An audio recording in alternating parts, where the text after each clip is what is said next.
Hey guys, JP here, and Boruto Chapter 4 just came out, and I gotta say, with the plot going how it is, it's very interesting what the writers are capable of showing. Because with this chapter, we actually do see that Boruto is relentlessly trying to hunt down Code, and we finally get to see him use the Flying Raijin Jutsu. It was just so awesome seeing how much of a kid Boruto had in his arsenal. Like Boruto, he's really shaping up to be a really awesome character, while Kawaki over here, he kind of seems to be helpless. And with Code obviously he doesn't even know what he's doing. All he's focusing on is revenge. And you can clearly see that when literally every single time you always get clowned on, and even the people in this chapter realize that Code doesn't really seem to amount to much. He's just this side character who just get clowned on repeatedly, and it's just so funny to me seeing how even the characters themselves are aware of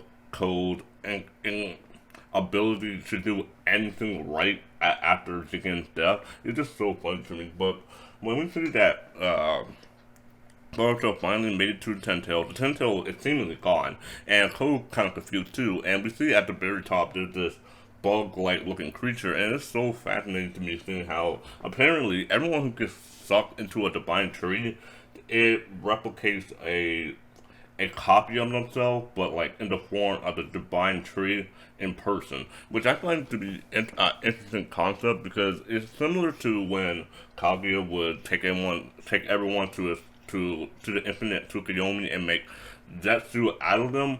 Here it's a little bit different. One, they're still alive, they're not Zetsu.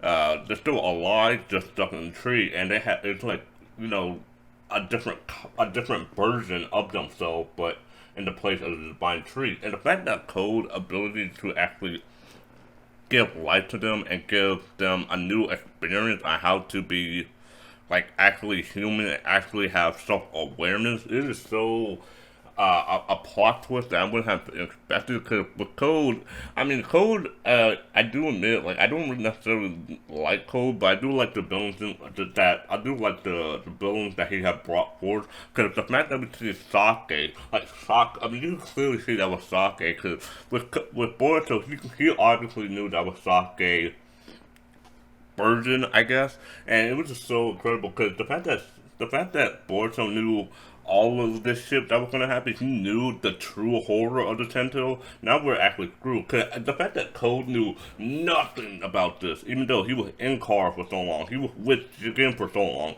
and he didn't even think about the possibility of this happening whatsoever. He genuinely thought that they were just his mindless drones, only there to devour and take chakra. But no, there are more than that. Than now, they're actually willing to explore their options and see what else they could do besides devour. And I just find that so fascinating to see how much these characters are going to grow, because it's so fascinating seeing how we're starting to get more world building with the divine tree. And I find that to be kind of fucking awesome because the divine tree kind of been lame, I'm not gonna lie, but now we actually have more depth to the divine tree. It's not just a fucking tree. And seeing how all the people there, they seem to be that like they think with Boruto, it just seems to be that like he's very impatient. He really wants to try to clear them all out before the world goes to shit. But it's too late by that point. All the people have awoken. They all try to attack Boruto. Yeah, but with Code, it's so funny because with Code, she is so confused. And I'm sorry I keep gagging about Code, but it's so hard not to make fun of this man. But with Code, he was just so confused about what everything that's going on. He's just literally the only person who did not know what the current situation is, and yet while that was happening, he was still hit by Boruto's new jutsu, and he was still dizzy. And it just makes me laugh how Code was still feeling the pressure of the planet's rotation, and Boruto actually say, "Okay, let me take that back. Now I'm gonna need you to help me." And for Code, it's kind of it's so funny how he had to have a cop out and saying, "Hey, as long as I don't have to defeat you, that's fine. I'm just gonna dip and let these people take care of you." And it's so funny to me how Code like like even if Boruto did somehow die by these replicants, uh, it doesn't really matter if you got your revenge because you're most likely going to die too. I don't think that they're going to just let Code live. I think they would actually try to go after everyone on the entire planet once they have gotten through that period of self awareness and trying to discover certain things. I think after that point, because they do make it a point that they are eventually gonna devour everything on the planet. They are gonna devour Boruto. Because Boruto, he was getting dumb about all these people. There was no way he was going to handle all these people by himself. And the fact that he wasn't even able to put a dent against all these people, but he was able to put easily more pressure on Code. It doesn't just show the power gap between Code and those Telltale replicants. It does definitely just show a gap in the power disparity because Code again, he's just not going to be able to handle even just one of them by himself. And it doesn't make me wonder what exactly is Konoha going to do in this certain situation, because eventually, whether it's one chapter now, a dozen chapter now, who knows how many chapters, these people are going to eventually come back to Konoha. Because Konoha eventually is going to get destroyed, whether that be by Code or the replicants, it's going to happen eventually. So it does make me wonder if Konoha is actually going to team up with Boruto, because despite the fact that they see Boruto as the enemy here, there's no way they're going to be able to beat the replicants by themselves. It's just not happening. And so with Kawaki, I mean, Kawaki, like, he's strong, right? And Sarda is presumably she's strong too with her Mangekyo Sharingan, but that's all you have. I mean, you don't really have any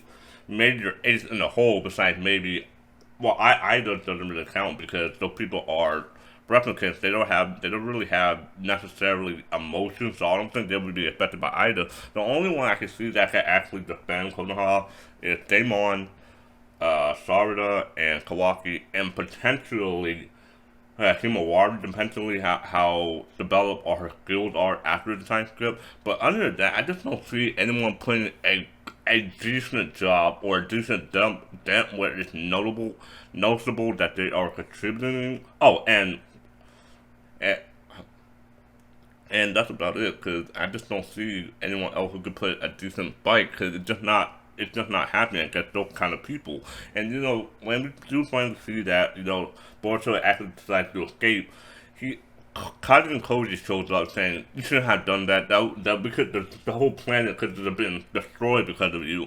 And Boruto obviously he kind of seems disappointed himself because he couldn't do despite his appearance there, despite his main goal trying to stop everything, he just wasn't fast enough. It was already too late, and he was saddened by that because his mentor Sasuke is gone. He's stuck in a tree. I don't know how he managed to get stuck in a tree, but we're here now. And for Sasuke, it's just kind of sad to see how the legendary Uchiha can't even get the chance to see his daughter. It's just so standing to see it. And it does make me wonder, does even Stardust, does she even know what happened to Sasuke? It does make me wonder how that exactly happened. And with Stardust, I just cannot wait to see what her new abilities are and how strong she has grown ever since the time skip. I guess we just have to wait and see, but that time is definitely a coming. And it does make me wonder with Sarda and all these moving pieces to the story. It does make me wonder what is Amando's role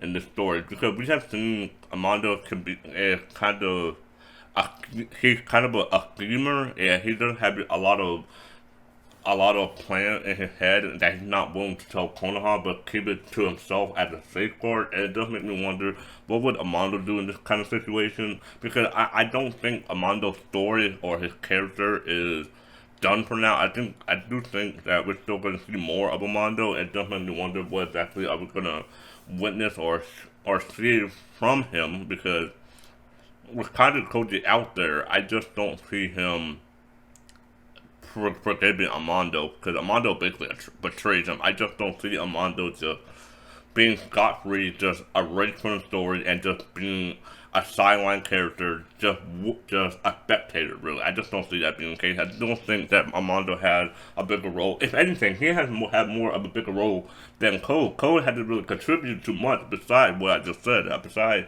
producing those replicas.